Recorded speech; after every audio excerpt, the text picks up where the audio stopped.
Men who are Jehovah's Witnesses are the best men in the world.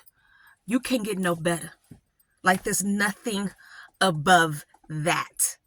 They are the best men in the world. It's a sure thing. 100% fact. Can't go wrong. That's how I was raised. Now, sis, were you raised like that too? That's how we were raised. They're the best men in the world. You know, about a year or so ago, I was kind of getting in my feelings and having a little vulnerable moment. You know, a caring elder said to me, finding a good husband up in here is like finding a needle in a haystack. He said, and I'm a man. He said, honey, for right now, Jesus is your husband. Really? What does that mean? What does that mean? Okay?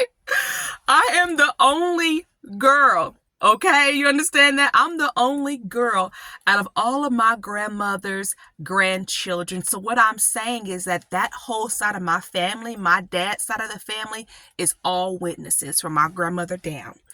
Third generation witness, and I'm the only girl. And have you heard my journey? Have you heard my story? Have you heard about my upcoming play? Look at what I've been through.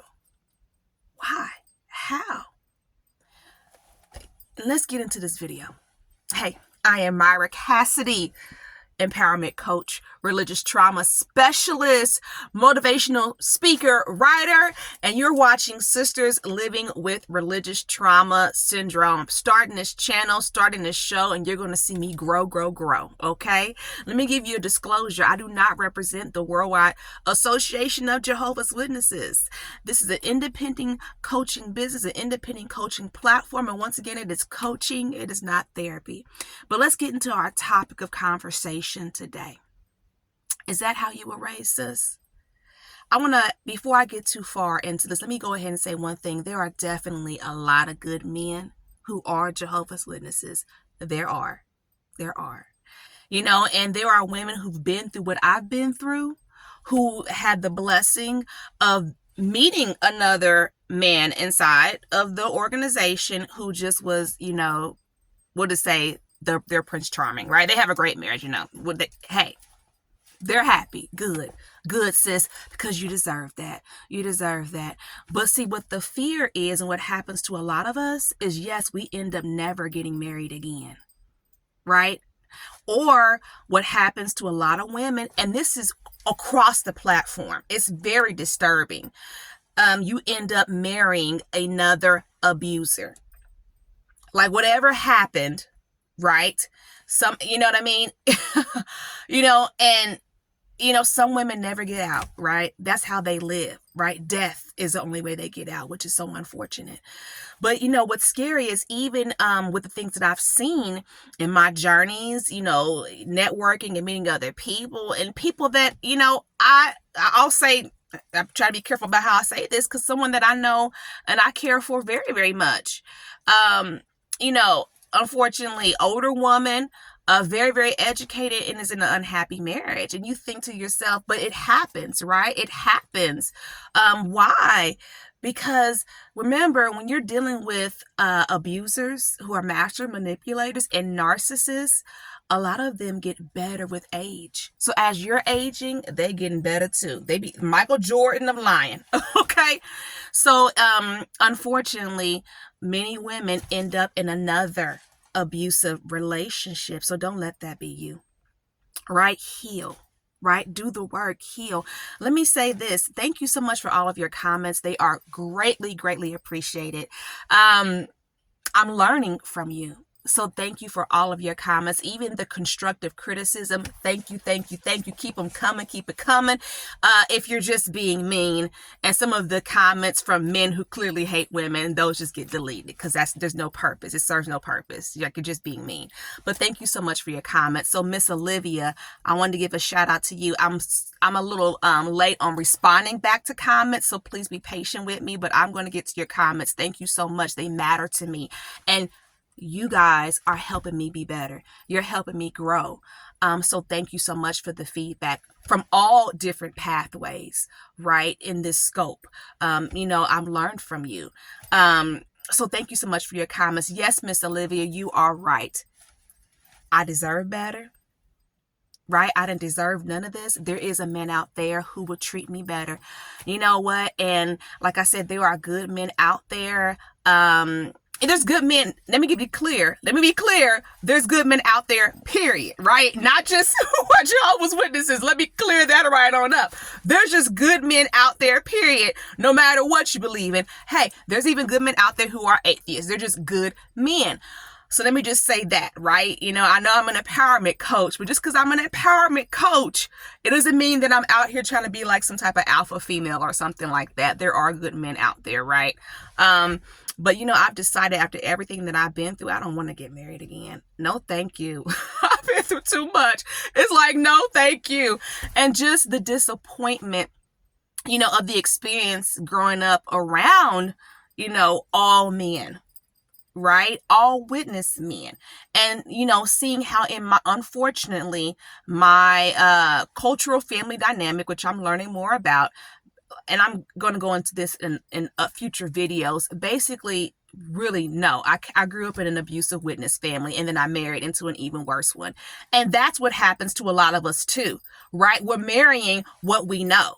Right? I can see so clearly how I was, taught from a very early age. It's always the woman's fault. So many things. And I have to go into some stories that give examples of that. Like one of them, oh my God, the super soaker initiation. I think about that so much with my cousins. I'm the only girl. They knew they were not supposed to get my hair wet. And they got me so bad. Like literally my aunt told them, do not get her hair wet. Do not go for her face. Well, those boys lit in on me. Do you not understand? It was like 6 against 1. And I got in trouble for it, right? I got the whooping. I just told you the story. But even in things like that, I see where it was taught, right? I was taught, right, that it's the woman's fault. All these things. And those are not biblical teachings, by the way. Those are not biblical teachings. Like when we get really into the Bible, that's not biblical teachings. Thank you very much. So some of us have grown up in these family units that are absolutely destructive and hurtful. And just look, like I said in my book, when I wrote it many years ago, spiritually dysfunctional. Like this is dysfunction. I think a lot of women have the fear of being alone as well, right? Let's be real about it. It's the fear of being alone. There's a lot of fear involved, right? It's a lot of fear involved. And you have, all of the, it just gets deep. I can't even say what I'm trying to say without saying it in a simplistic way.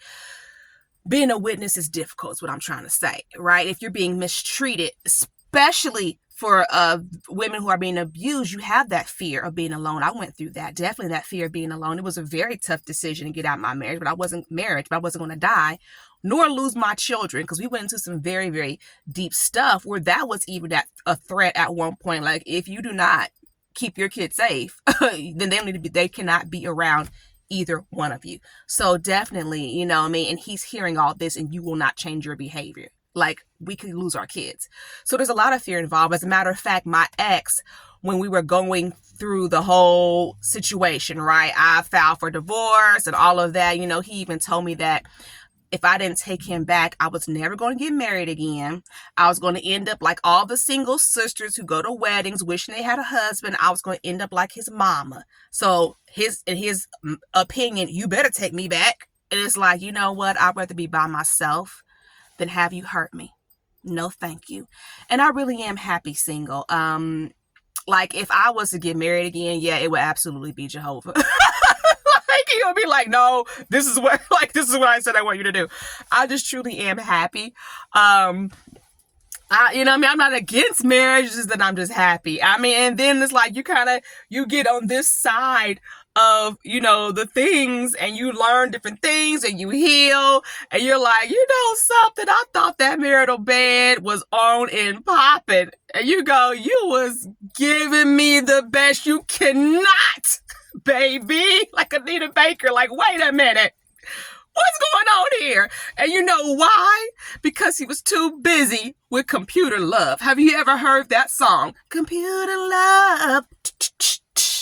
And that's what happens when you're married to a porn addict, right? You know, I'm sorry, you're not getting the best that person has got, baby. No, because they are actually focused on their addiction and literally even starting arguments so that instead of being in the bedroom, they can go get on the computer. Like crazy, just crazy, crazy stuff.